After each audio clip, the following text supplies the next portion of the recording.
And some more breaking news, this time out of the NFL, where the Bills are signing free agent wide receiver Brandin Cooks. According to the NFL Network, Cooks was released by the Saints and recently cleared waivers, paving the way for this deal to come to fruition. Cooks' production has dipped in recent years. He has just 45 catches in 20 games over the last 2 seasons with Dallas and New Orleans.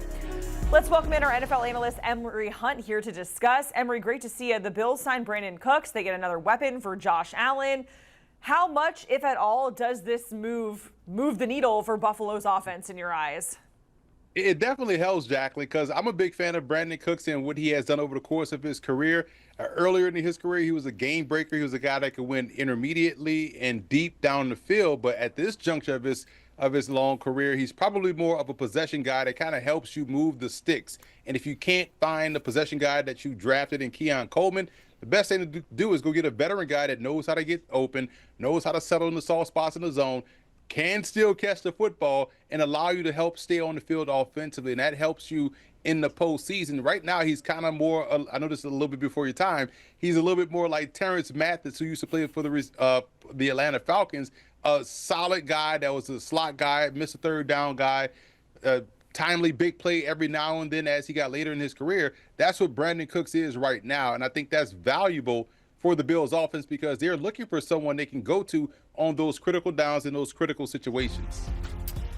Now, Emory, if we look big picture at the Bills and the situation they're in at this point in the season, it's not what we're used to seeing. They're not leading the division. They're looking up at the Patriots, 2 games back, sitting at 7-4, and right now they're the current 7th seed in the AFC. Do you think there is a time, and if so, when are we going to see these Bills really kick it into high gear and look like the Bills that we've seen in the past? That picture right there, Jacqueline, that playoff picture says a lot. Because when we look at the teams that are in the hunt and you look at what the Bills don't possess, signing Brandin Cooks is good for the offense, but we know their problem right now is along the defensive line and stopping the run. And if they can't do that, they're going to suffer the fate that a lot of people didn't kind of fathom coming into this season.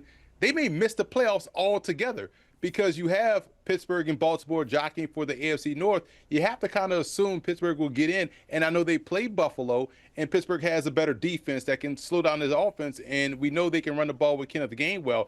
And when you look at Buffalo, who they have to face as well, maybe you look at a Browns team now that has a great defense and can run the ball, and that game may go the way of how it went versus the Houston Texans, who are also in the hunt. So I feel like Buffalo has backed themselves in a corner, not because of their offense, but because their defense really can't stop anybody who has the ability to run the football. So we may see them on the outside looking in when it's all said and done. Emory, we certainly appreciate it. Joining us for that breaking news, the Bills signing Brandin Cooks as their plus 480 to win the AFC East and sitting behind the Patriots in the division. All right, looking ahead to this Sunday on CBS, the Texans, who just beat the Bills, they're in action against the Colts. We've got the Niners and the Browns, and then an AFC South matchup with the Jags and the Titans. And then, of course, the Bills and the Steelers going head-to-head, as the Bills right now are the 7th seed in the AFC. The Steelers right there on the outside looking in. It's all going down at 4:25 Eastern on CBS and streaming on Paramount+.